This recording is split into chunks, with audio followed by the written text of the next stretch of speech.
Cristo por nosotros se sometió incluso a la muerte y una muerte de cruz. Por eso Dios lo levantó sobre todo y le concedió el nombre sobre todo nombre. El Señor esté con ustedes. Lectura del Santo Evangelio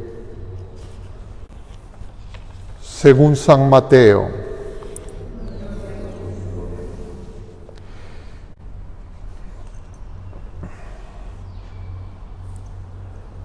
Entonces fue Jesús con ellos a un huerto llamado Getsemaní, y Jesús les dijo: siéntense aquí mientras voy allá a orar.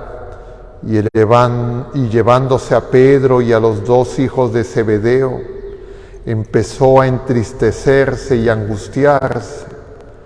Entonces dijo: me muero de tristeza, quédense aquí y velen conmigo. Y adelantándose un poco, cayó rostro en tierra y oraba diciendo: Padre mío, si es posible que pase y se aleje de mí este cáliz, pero no se haga mi voluntad, lo que yo quiero, sino lo que tú quieres. Y se acercó a los discípulos y los encontró dormidos.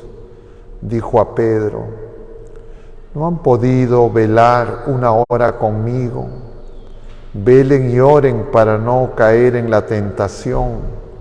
Pues el espíritu está decidido, pero la carne es débil. De nuevo se apartó por segunda vez y oraba diciendo: Padre mío, si este cáliz no puede pasar sin que yo lo beba, hágase tu voluntad. Palabra del Señor. Tomen asiento un momento, queridos hermanos. Estamos celebrando esta fiesta de Jesucristo, sumo y eterno sacerdote. Y tal vez algunas notas litúrgicas que conviene tener presente. En primer lugar, que esta fiesta litúrgica no es una fiesta universal todavía. Se celebra en algunas conferencias episcopales, en algunas diócesis, pero no todavía en la Iglesia Universal. Y la celebramos en el Perú. En segundo lugar, que es una fiesta, diríamos, relativamente reciente. En su celebración con esta autorización que viene de Pío XI, pero en la Iglesia esto se contempla desde muy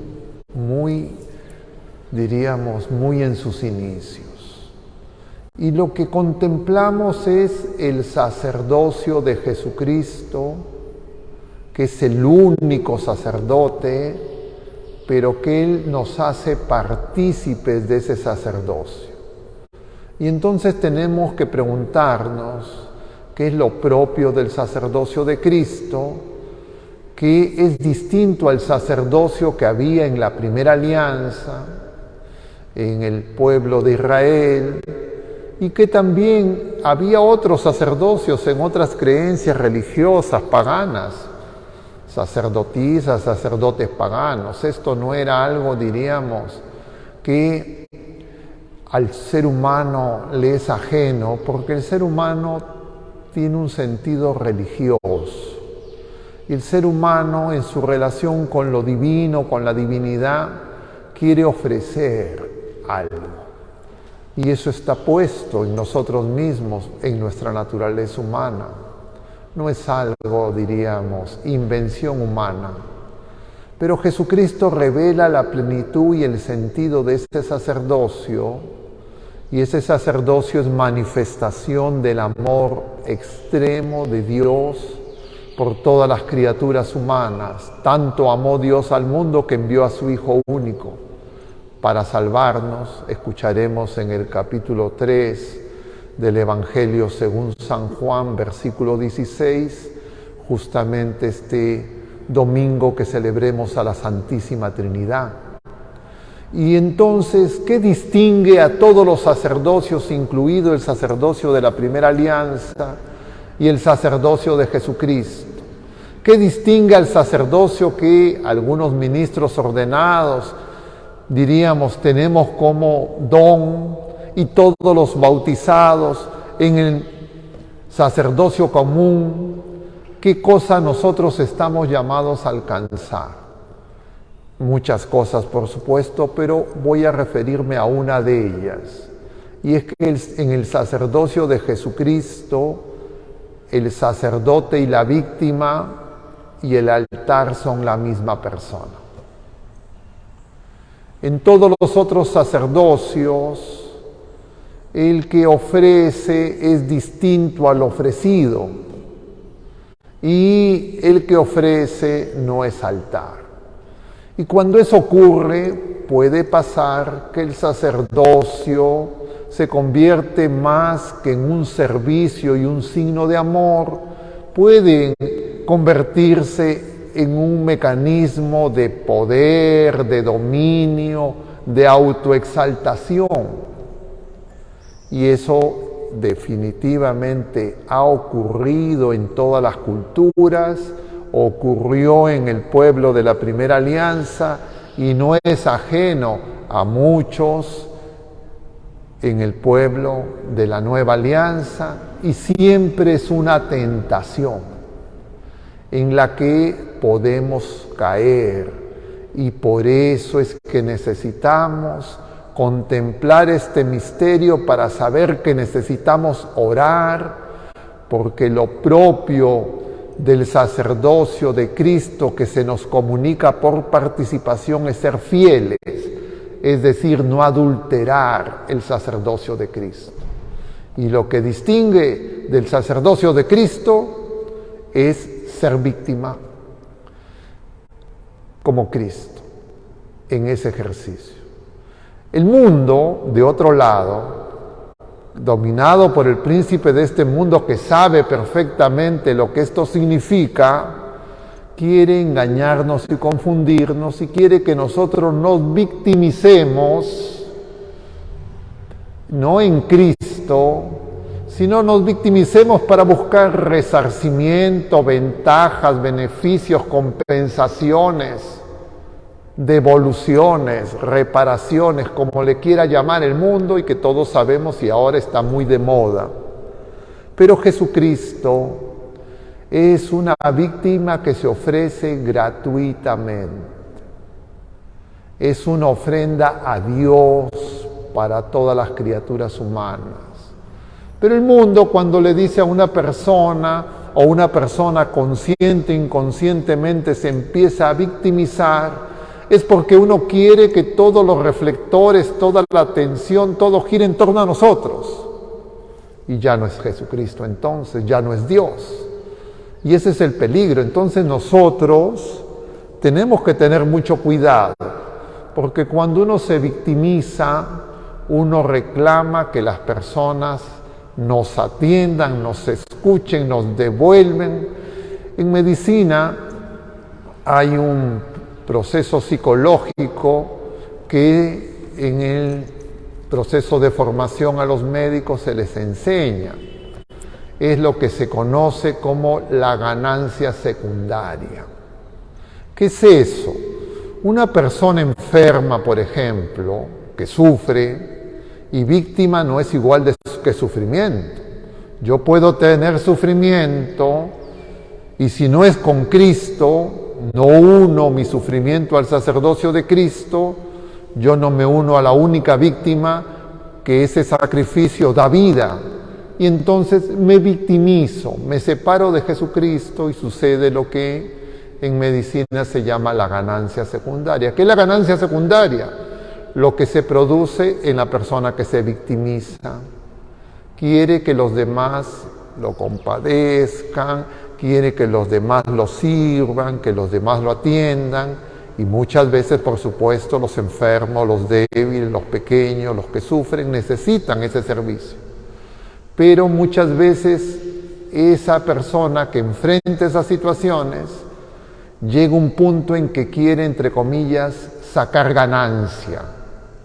Y entonces exagera sus dolores, sus sufrimientos, su dificultad, para que las otras personas le presten atención, le den cuidados, y entra en este camino que también diríamos, en el proceso de maduración humana se da en las personas, que es, entre comillas, el engreimiento.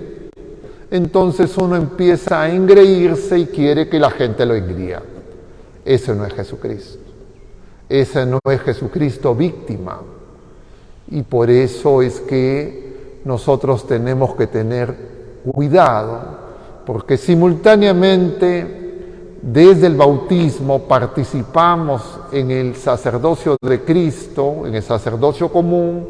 Algunos elegidos desde esos bautizados participamos en el sacerdocio de Jesucristo, sumo y eterno sacerdote ministerial, pero todos nosotros estamos en la tentación de querernos, entre comillas, aprovechar, entre comillas, la ganancia secundaria. Y el sacerdocio de Cristo es entrega. En una palabra, es cruz. Yo no puedo descubrir la cruz si no penetro en el ministerio del sacerdocio de Cristo. Y Jesucristo por eso nos dice: quien quiera venir en pos de mí, que se niegue a sí mismo, que tome su cruz y me siga. Entonces, ¿qué significa eso? ¿Que no vamos a sufrir? Sí, vamos a sufrir voluntariamente por amor y en servicio a los demás. ¿Y qué sufrimiento será eso? La incomprensión, el rechazo, la falta de amor, el desprecio, la burla, la ironía,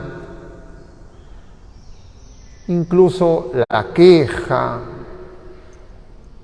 porque nosotros definitivamente no somos sacerdotes plenamente, sino somos sacerdotes por participación.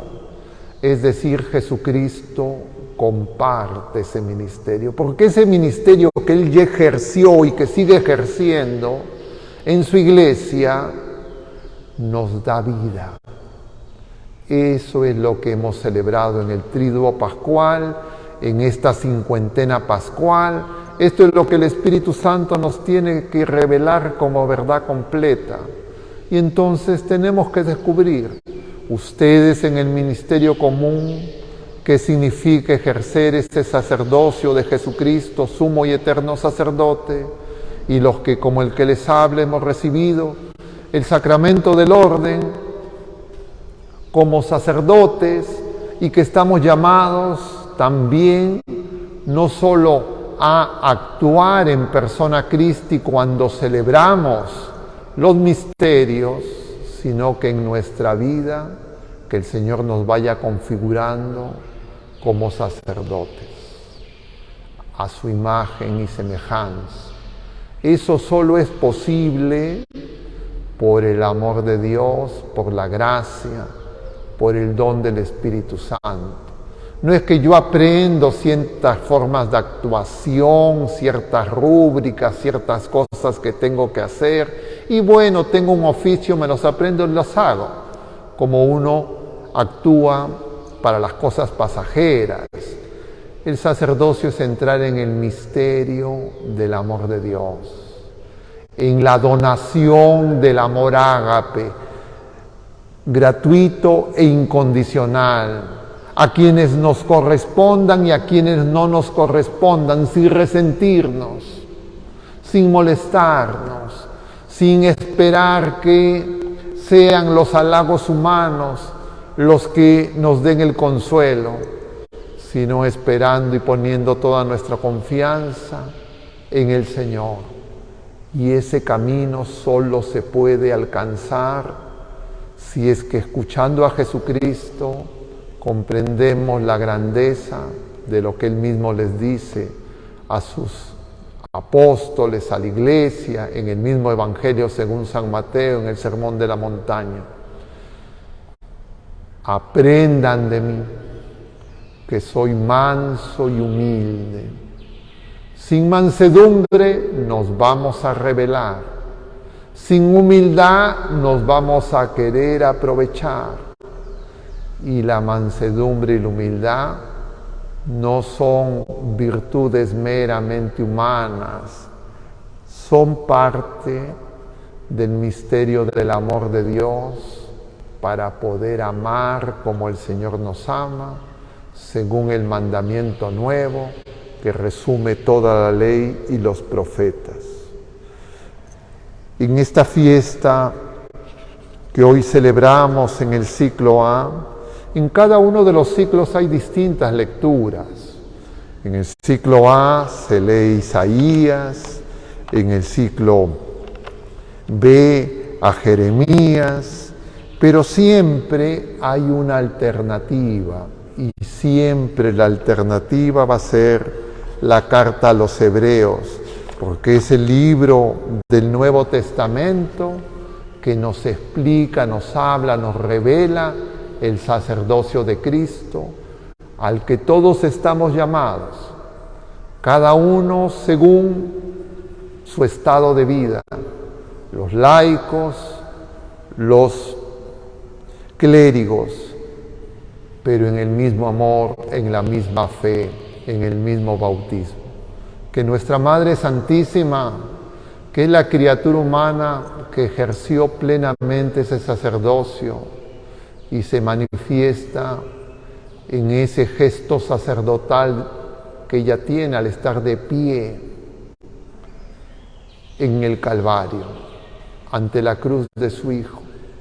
Y por eso cuando celebramos la liturgia, en la iglesia, especialmente la Santa Misa, hay momentos en que ustedes se sientan, hay momentos que se arrodillan, pero el celebrante, el que está actuando en persona Christi como sacerdote, está de pie, porque eso significa que está ofreciendo. Y ustedes, con la humanidad entera, están recibiendo los dones que el Señor nos da. A veces por eso la gente no entiende, ¿por qué ahora me siento? ¿Por qué ahora me arrodillo? No me quiero arrodillar, no me quiero sentar, quiero pararme. Piensan más en su comodidad. Muchas personas, incluso no personas, claro, que por su estado de salud, por la edad, ya no pueden tener esa facilidad, pero es que no comprendemos lo que se está haciendo. Y entonces cuando celebramos la misa, que la celebra Jesucristo, tenemos que darnos cuenta que las palabras que pronuncia el celebrante son palabras de Jesucristo dirigidos al Padre. Y hay momentos en que Jesucristo pide para nosotros dones, cosas que no podemos alcanzar. Y por esa razón nosotros no lo hacemos de pie, porque los estamos recibiendo. Pero cuando nosotros pedimos con Jesucristo, es decir, uno con Él, en esa dignidad que la criatura humana ha alcanzado en Jesucristo, entonces nos ponemos de pie para significar: Señor, ya estoy comprendiendo, Señor, sé lo que estoy diciendo. Pero si creemos que son simplemente cosas de una escenografía que mueve, es como en un teatro, claro, es porque necesitamos seguir poco a poco descubriendo ese misterio, unos más que otros, otros en la responsabilidad de enseñar y aprender mutuamente en este camino que es Cristo mismo, que nos conduce a la vida, y para eso Él poco a poco nos revela la verdad de quién somos, de dónde venimos y a dónde vamos. Y nosotros, hermanos, todos los bautizados, somos otros Cristos. Somos parte del Cristo total. Cristo, cabeza, es Jesucristo nacido de María Virgen, ascendido a los cielos, sentado a la derecha del Padre, que se ha quedado con nosotros en sus sacramentos. Pero Cristo también es el cuerpo que se está formando, la iglesia que está peregrinando y que está llamada a alcanzar la plenitud de la vida humana en la patria celestial. Entonces todos nosotros somos Cristo, cada uno con su nombre. Yo otras veces le digo, cada uno podría agregar a su nombre y decir Cristo. Algunos de ustedes de repente se llama Jesús, entonces dirá Jesús Cristo, pero de repente se llama Juan, será Juan Cristo, se llama María, María Cristo, cada quien, porque nosotros tenemos que formarnos como Cristo. ¿Y qué significa la palabra Cristo? Ungido por el Espíritu Santo, llenos del amor de Dios, amar como el Señor nos ama y estar dispuestos a servir hasta que duela, como dice Santa Teresa. Esa es la víctima agradable a Dios, no esas víctimas que a veces con motivos reales o a veces inventados inclusive, dicen, sí, yo y toda la vida quieren ser víctimas porque de ahí encuentran algún beneficio.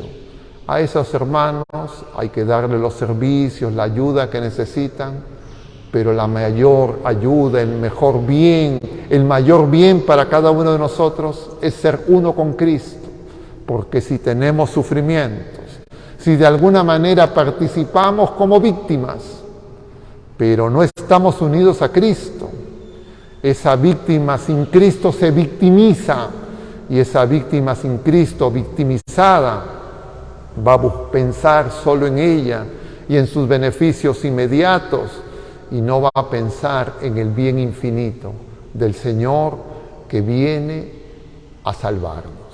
Que nuestra Madre Santísima y la multitud de santos en el cielo nos ayuden con su oración poderosa para que acojamos el don del Espíritu Santo que se derrama en nuestros corazones y nos hace capaces de comprender la verdad completa. Solamente para terminar, muy significativo para mí, les decía ya en días previos, este día jueves, porque un jueves a la semana siguiente de ser ordenado presbítero, he celebrado 10 años de mi ordenación, celebré mi primera misa. Claro, no exactamente un jueves como hoy. Me ordené no un jueves, sino un sábado. Y entonces esa fecha correspondió al 30 de mayo. Y este año, 30 de mayo, hemos celebrado la Eucaristía, pero sacerdotes tenemos que ser para siempre. Que el Señor así nos lo conceda, que así sea.